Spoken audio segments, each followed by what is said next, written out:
Hello, and welcome to the second part of the evolutionary service groups on the subject of workers in the field of religion. Let's start out by talking about the science of invocation and evocation. We'll start with a quote from Alice Bailey from her book, Rays and Initiations. Invocation and evocation underlies all world processes. It is the inspiring energy behind all evolutionary development and which creates the medium or channel of related communication between the great centers of our planet, namely the Shambhala, hierarchy, and humanity, through which the life of our Logos flows and his purposes are worked out. Invocation and evocation describes an appeal and an urge by the spiritually minded individual towards the light. This is initially a focus towards the light of the soul and towards God. It produces a pushing forward for expanding consciousness and moving into the realms of greater knowledge of soul light and life. It is a process and appeal and response that brings the invoker into an alignment with the spiritual hierarchy and the greater life. Examples of invocation might be a sincere desire by the everyday man or woman up to the masses of humanity for peace, for freedom from war, religious and political strife and division to end, and the sharing of the world's wealth and resources. For the esotericist, it infers an awareness of what's needed and desired for driving understanding at the level of knowing. If he is mindful of the esoteric significance of the dynamics of this process, he can be most effective in his service activities as he intuits the idea, then works toward concretizing it on the physical plane.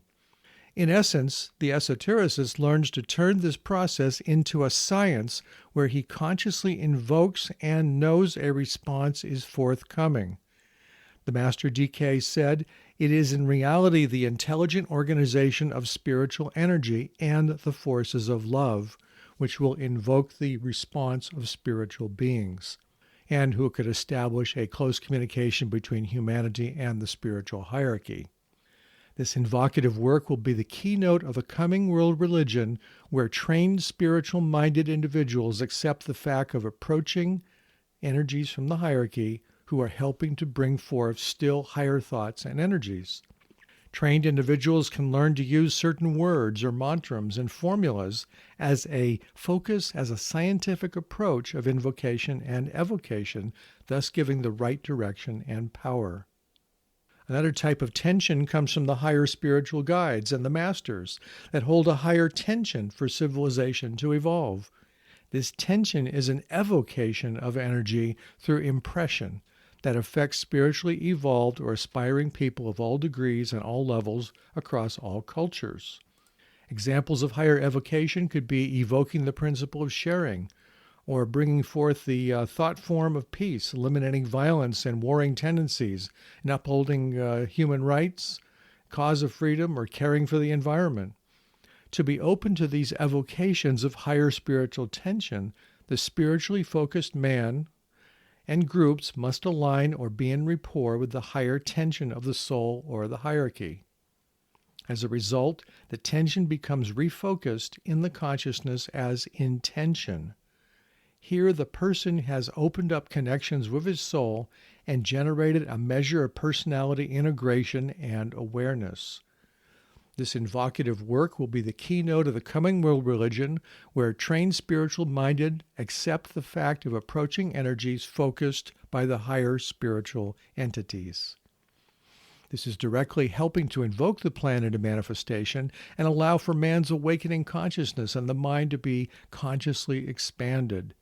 This process allows the person or the group to make choices that affect lives greater than his own and begin to affect humanity on a planetary scale. This is a form of spiritual activism, where the awakened individual and or group can now sense through clear seeing on the inner planes with the intuition of what needs to take place next for humanity to progress. We'll move now to the concept of redemption and reorientation. In the early stages of the path of liberation, the soul desires the personality to grow. The soul acts as an intermediary for redeeming or purifying the lower emotional and mental matter of the three vehicles of the personality. Three vehicles meaning the mental, the emotional, and the physical form. Due to the soul's urging, the aspirant will learn self-control over his emotions and replace the lower emotional tendencies with the higher corresponding soul virtues. This process begins during the probationary path, initially through impressions from the soul. While deep in meditation, the aspirant, or the spiritual seeker, consciously connects with the soul or the spiritual triad. By connecting with or invoking the higher energy, the lower energy substance, that is, the emotional energy, is replaced with the higher corresponding buddhi from the plane of the intuition. In this example, the emotional substance is redeemed or upgraded and is replaced with buddhi substance or pure reason. This is all part of the path of purification, of the personality connecting with the soul, and through the soul you connect with the higher spiritual triad, or in this case, the plane of the intuition. At a minimum, the aspirant or the disciple or the spiritual worker can redeem his lower vibrational energies by controlling physical desires and appetites. When he does this, he will have taken the first initiation and replaced or infused it with 25% soul consciousness. This is an estimate in the Alice Bailey teachings. Particularly, you'll find it in a treatise on white magic. This is redemption of the lower etheric substance of the threefold nature. This initiation involves an individual purifying his lower nature and reorienting his mind towards the soul.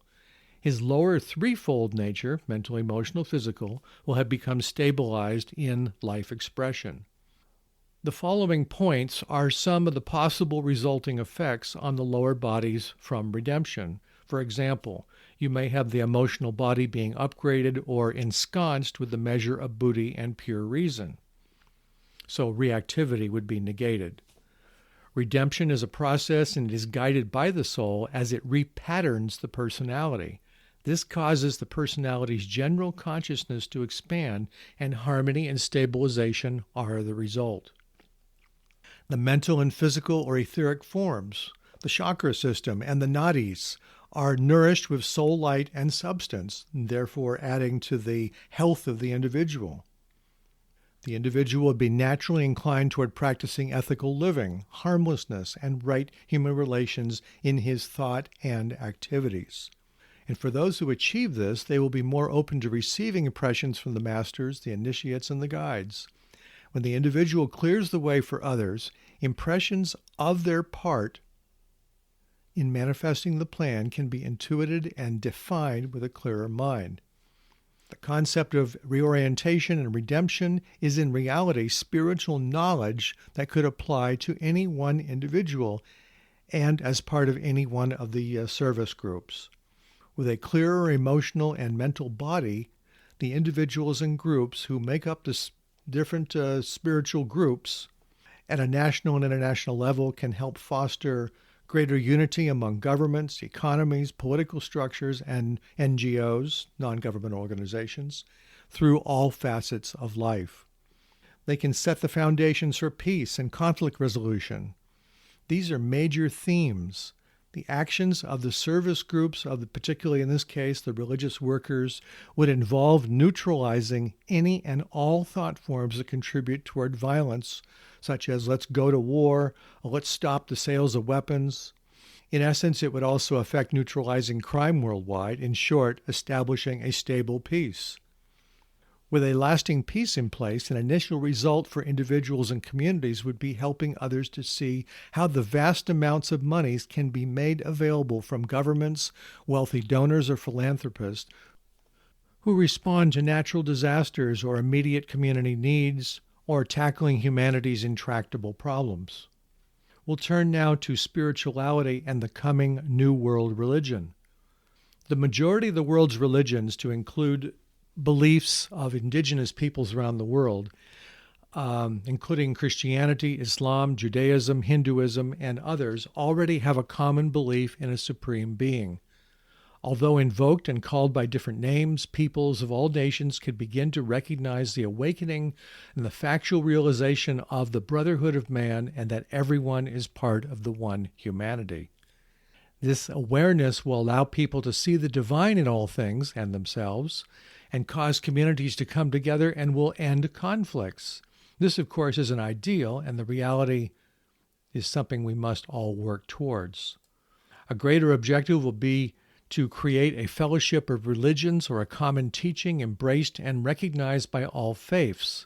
This will result in a gradual appearance of a single world faith which will encompass all humanity.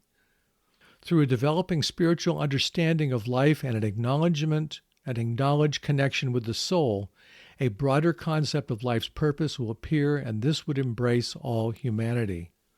Religion is humanity's desire to understand the intelligent being that created the universe and to develop a transcendental relationship with it. The plan, or God's plan, is a higher pattern seeking expression through the various religions, and it is based upon principles that negate any theological exclusivity. The plan also embodies ideals that will help give direction for humanity's religious urge and to help define foundational tenets of the New World religion. The New World religion will be built by many groups working in cooperation with religious communities because they see commonalities in principles which demonstrate their harmony. With the reappearance of the Christ, also known as the World Teacher, the Imam Mahdi, the Maitreya Buddha, and with the externalization of the hierarchy, they will provide subjective love, support, and understanding for the growing field of unity. If we are to end all wars and conflicts, there must be a coming together by all interested parties in an effort to finally set aside any differences and let past animosities be finally calmed and reconciled. By studying what is happening behind world events and by the invocative appeal of spiritual man, there is an acknowledgement that the immanent power of God and Christ have an influence on humanity. This is underscored by the fact that the consciousness of the Christ permeates all 49 planes of the cosmic energetic plane. This, of course, is referring to the constitution of man, or a cosmic physical plane that was defined by Blavatsky and later talked about by Alice Bailey. Religion in the Aquarian Age will revolve around man's desire to understand the divine life by subjectively approaching and seeking an at-one-ment with it. And this refers to an existing relationship with the inner planes where man, through his invocations, seeks solace, guidance, and understanding for life's problems. This will help him to develop his intuitive perception and live in the expectation of new light through his soul connection. The coming New World religion will provide further opportunities for those actively seeking to establish better understanding of the nature of the subjective realms, the nature of consciousness, immortality of the soul, the presence of the great ones, and our relationship to them. These ideas will become an important part of the public and spiritual education to show how we are all connected on the inner and outer planes. It is noteworthy that with this yearning, interest has already been sparked through scientific and technological discoveries. These type of activities are bringing some members of the scientific and religious communities closer together as they acknowledge, for example, the wonders of celestial events in the universe, namely through the returned images from various space telescopes and probes. This is one of the ways that shows that God is both transcendent and immanent. While service workers are spreading goodwill into all fields of human activity, its effect acts as a calming tonic to negate the selfish and separative tendencies. This is seen in today's world through the climate change talks and accords. In this example, humanity is moving toward a realization that we all share the planet, and what affects the other, that is, pollution and/or control of resources, affects another group or nation. Through the law of synthesis, new social orders and relationships are being established between all diverse cultures in the economic, political, scientific, and religious fields. This impacts how people relate to each other and provides an opportunity for the practice of right human relations. For all connections, workers in these service groups provide cohesion and understanding in both heart and mind.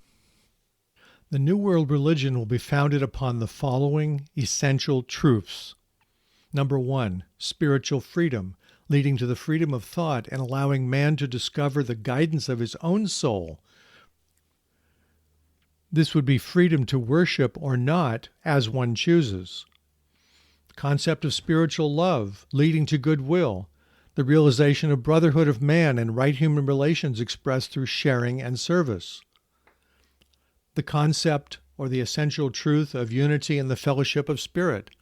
At the level of spirit, we are all equals, identical, and have an unbreakable bond with each other. The New World religion will address this commonality and will unite people beyond the point of separation. My God and your God are one in the same, will be the accepted precept. The fact of the path of God and spiritual liberation, which will lead people to realize that there is a path and approach to at-one-ment with God, and this will be the path of evolution. It is accomplished through aspiration and to the paths of probation and discipleship, culminating with initiation. The path allows man to fulfill his spiritual destiny. Another essential truth will be the fact of God immanent. For centuries, God has been taught as being transcendent, but now recognized that the Spirit of God pervades all people and created forms. This will result in knowingness by the faithful and the seekers of that God is both transcendent and immanent in all objects and living beings. The fact of immortality and the eternal life of the soul from experience to experience, from life to life, in the path of evolution, progressively integrated, attained divine attributes. The process of initiation will be recognized as a process of human spiritual evolution. The essential truth about the Christ and the hierarchy of the masters and the initiates will be recognized as great mentors and guides for humanity, and not as saviors. A recognition that they are immanent and through the intuition are always present on the inner planes for support. Another truth would be about divine approaches. Through the developing science of invocation, man will call upon or invoke an immanent God, and a reciprocal response or evocation will result. The work of invocation will increase the power of group work. This will lead to sacred festivals and ceremonies to be observed around the world. Examples of divine approaches can be around the full moon and spring and spiritual festivals, where it is recognized how the hierarchy comes closer or moves closer to humanity on the inner planes. An essential truth would be about the factual acknowledgement of brotherhood. Right human relations will be acknowledged by humanity as a significant step towards the manifestation and realization of brotherhood. Right relationship, loving understanding, and actively expressed love will become a natural expression of the inner unity. And finally, the principle that is working with scientists, members of the group will discover that divinity can also be found in all forms of matter. Using the intuition, this will lead to an understanding of the nature of matter and a greater appreciation of the sacredness of the earth. There would be a reverence toward the lower kingdoms and how the minor spiritual festivals would emphasize man's inner relation to the divine and creation, thus lifting the divine expression out of the individual and the personal into that of a universal divine purpose. In this way, scientists can be joint custodians or caretakers of the earth. I'll be talking about this in the podcast on the scientist or the scientific servers. Let's turn now to the actual spiritual festivals. With a discussion about spiritual festivals, we are referencing previous information on the science of invocation and evocation, the reappearance of the Christ, and the externalization of the hierarchy. The Master DK specified that certain major festivals will be established around the new and the full moon and strengthening the spirit of invocation. At that time, the focus of the spiritually minded will be to direct the power of thought towards creating a united and telepathic rapport between humanity and with the hierarchy. Hierarchy's response would be in the form of an evocation thought form. That is, this thought form would act as an impact, carrying inspiration and revelation on consciousness. In Alice Bailey's book, Externalization of the Hierarchy, future spiritual festivals will be establishing a uniformity between the already existing religious faiths, spiritual events, rituals, and the holy days of the Christians, the Buddhists, and the Hindus. And this will bring about a pooling of spiritual resources and as a united effort toward invocation for worldwide festivals. The Tibetan Master DK indicates there will be three main festivals, and these are the Festival of Easter, and this is the festival of living and risen Christ as a teacher. At this time, he will be expressing and teaching the love of God, and that it is through the hierarchy that this message is conveyed. The time of the festival will be determined by the date of the full moon of Aries, typically happening in April, or it could be in late March, and this will herald the coming of the beginning of spring. The festival will demonstrate the existence of the hierarchy as the second planetary center. Remember, we have Shambhala, hierarchy, and humanity as the three major planetary centers that are governing our planet on a higher spiritual plane, and invoking the love aspect of God at Easter. The Festival of Wesak, the second major festival, is known as the Festival of the Buddha. The Wesak festival will be determined by the date of the full moon of May or Taurus. Esoterically, Buddha is known as the spiritual intermediary between Shambhala, the will of God, and the hierarchy. The Buddha expresses the wisdom of God and the embodiment of light and the indicator of divine purpose. The Wesak festival will be a time of acknowledging Shambhala as the first planetary center guiding the earth and the hierarchy. It is where the energy of the will is invoked and the purpose and the will of God is known. The Festival of Goodwill, this will be the festival of the spirit of humanity, aspiring towards God, seeking conformity with the will of God, and dedicated to the expression of right human relations. This will be a festival of deep invocation and appeal and aspiration toward fellowship, human and spiritual unity, and culminating in representing the effect in human consciousness of the combined work of the Buddha and the Christ. It'll be a time for humanity to invoke and express divine intelligence through the will to good. The time of this festival will be fixed by the full moon of Gemini, typically in June. Combined, these festivals, although not yet related, would become part of a unified spiritual approach of humanity towards divinity. DK also notes that the remaining full moons, the other 9 of the year, will constitute the lesser festivals, but will also be recognized of vital importance. They will establish the divine attributes and characteristics in man, just as the major festivals establish the 3 divine aspects. For example, the full moon of Capricorn in December would call attention to the first initiation, or about the birth of the Christ spirit in the cave of the heart. It's recommended you can study that Alice Bailey's book called The Labor of Hercules, in which she depicts Hercules as the disciple who, on the reverse wheel of the zodiac, this is esoteric astrology, he must complete a different task for every full moon and culminate in Pisces as the liberated initiate savior. So let's turn now to the influence of religion in politics. Another point to emphasize is the influence of people of faith and or represent the teachings of the various religions and how they influence the other evolutionary service groups, for example, the political organizers. They are in effect bringing forth spiritual values that help shape conversation, understanding, and behavior in our world across multiple cultures and governments. In the United States, many religious organizations, mainly Christian, have been influencing American politics at different times in history. In recent times, in the last 30 or 40 years, the so-called religious right has been influencing U.S. politics since at least the election of President Reagan in 1980. They have shaped and influenced policies on abortion, women's rights, gun control, and what is taught in the classroom, to what it would mean to have a Catholic or a Jew in the White House.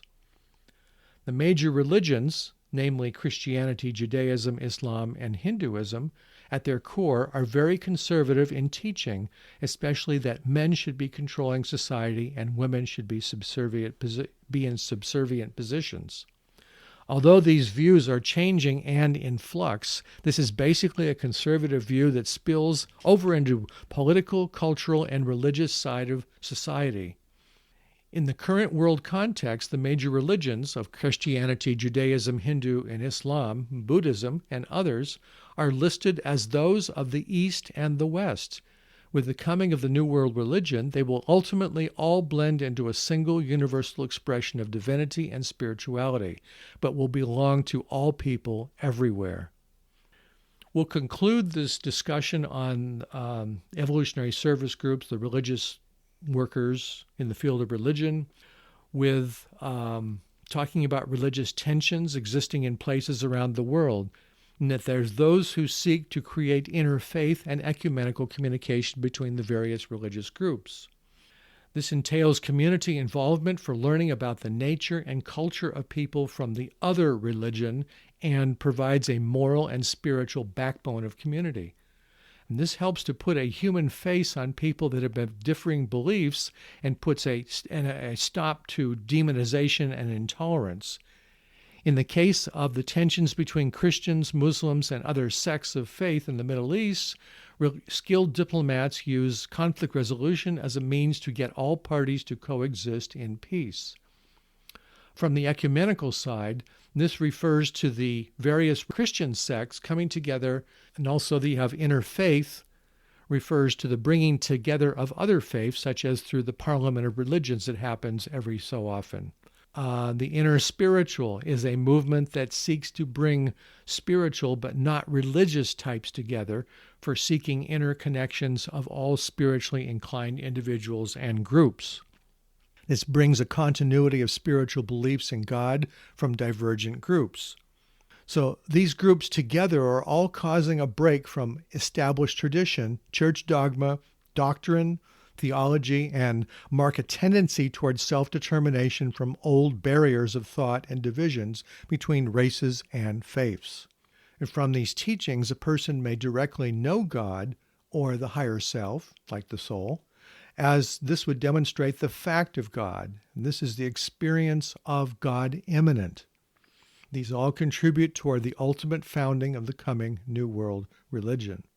For over 130 years, people from all cultures have been inspired by many different religions and mystical teachings. Their aim is to create a union between their personality and God, which organized religion does not satisfy.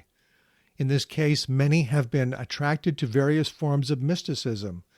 Other teachings may come from a deeper relation to an organized religion, such as studying the Yoga Sutras of Patanjali, the Kabbalah from Judaism, the teachings of Gurdjieff or Yogananda, Qigong, Theosophy, Science of Mind, Course in Miracles, or Sufism, or mystical Islam.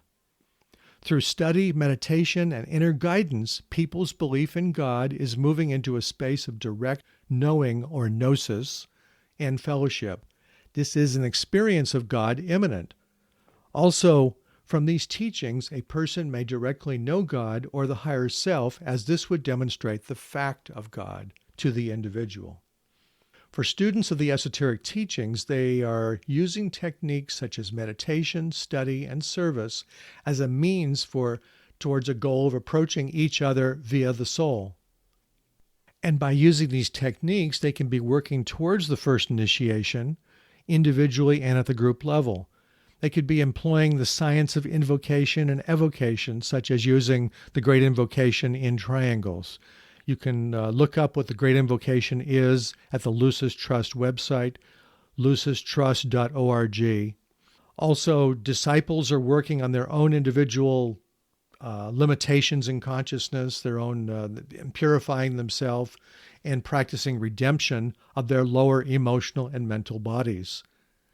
By employing methods of right thought form building, such as changing words in conversation that are separative, or those that unify, and bring forth those that unify and generate harmony and goodwill. And we can also be talking about celebrating spiritual festivals that allow individuals to come into alignment with hierarchical purpose and implementing the plan. This ends the podcast on the religious services group.